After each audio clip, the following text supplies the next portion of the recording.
বলেন আল্লাহু আকবার। সবাই বলেন আল্লাহু আকবার।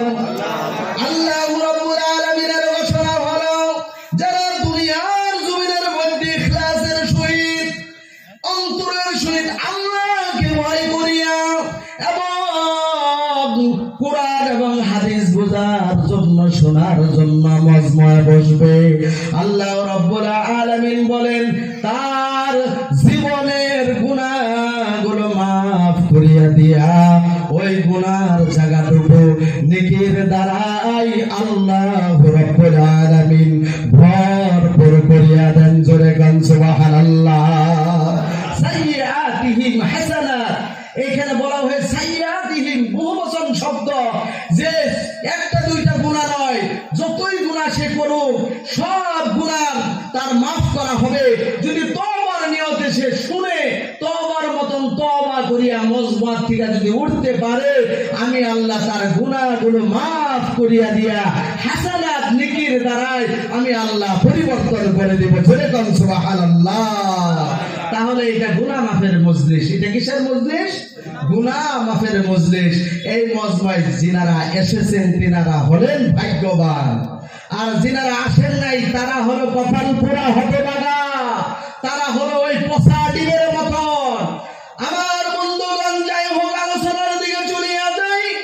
আল্লাহ রাব্বুল আলামিনের হাবিব দয়ার নবী মায়ার নবী আমার বলেছেন, কিয়ামতের মুসিবতের দিনে, কিয়ামতের ময়দানে, যেই দিন বন্ধুগণ এই আসমানের নিচে জমিনটা আমরা দেখতেছি, জমিনটা কিয়ামতের কঠিন ময়দানে এই জমিনটা তামাই পরিণত হয়ে যাবে। বন্ধুগণ, এই যে সূর্যটা কত কোটি কোটি মাইল দূরত্বে আছে বন্ধুগণ, ওই সূর্যটা কিয়ামতের কঠিন ময়দানে আমার আপনার মাথার উপরে নামিয়ে আসবে। বন্ধুগণ, কিতাবের মধ্যে এসেছে 100 গাছ বা 1 গজ উপরে থাকবে সূর্য, আর সূর্যের সমস্ত প্রহর গুলা আমার আপনার মাথার মধ্যে ছাড়িয়ে দেওয়া হবে। বন্ধুগণ, আর ওই সূর্যের প্রহরের তাপে কিছু মানুষের শরীরের থেকে ঘাম বাইর হবে,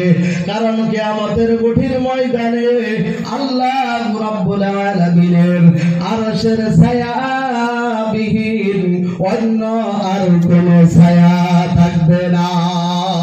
বন্ধুগণ আমার, সেই মুসিবতের দিনে এই মজমাটা আমার আপনার জন্য নাজাতের জরিয়া হইয়া দাঁড়াইতে পারে। কারণ হলো ওই মুসিবতের দিনে বন্ধুগণ জনম দুঃখিনী মা সন্তানকে ভুলিয়া যাবে, বাবা সন্তানকে ভুলিয়া যাবে, স্বামী এবং স্ত্রী যার সহিত সারাটা জীবন এক চাদরের সহিত এক কম্বলের সহিত কাটাইলাম, সেই স্বামী স্ত্রীকে ভুলিয়া যাবে, স্ত্রী স্বামীকে চিনবে না।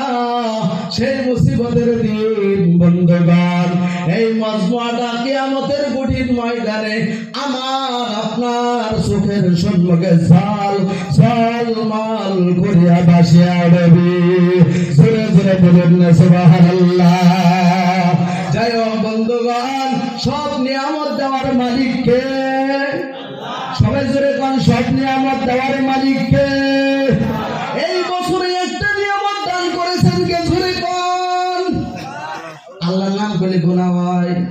আল্লাহর নাম কোন না কে? আল্লাহর নামের সহিত কৃপণতা আপনারা করেন, আল্লাহর নাম জবান দিয়ে উচ্চারণ করতে চান না।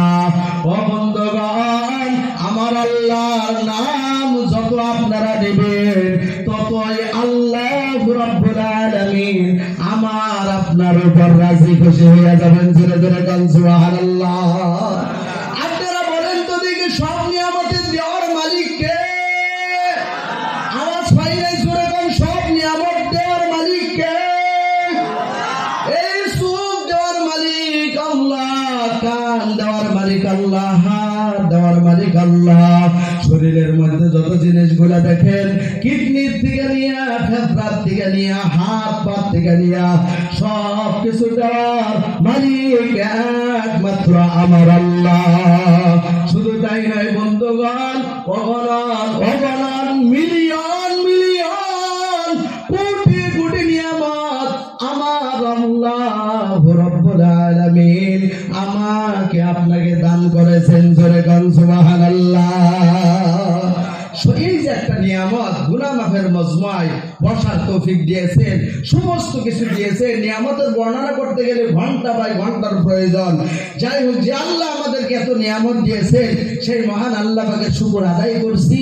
তিনার শিখানো ভাষায় জোরে সোরে আওয়াজ করে একই বাক্যে একই আওয়াজে সবাই একবার বলছি আলহামদুলিল্লাহ।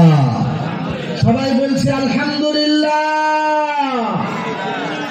বুক ফাটায় আওয়াজ দেন বন্ধুগণ, কারণ আল্লাহ পাকের শুকর আমরা যতই আদায় করব, আমার দয়ার আল্লাহ ততই খুশি হইয়া নিয়ামত শুধু বাড়াইতেই থাকবেন, বাড়াইতেই থাকবেন। জোরে জোরে বলেন সুবহানাল্লাহ।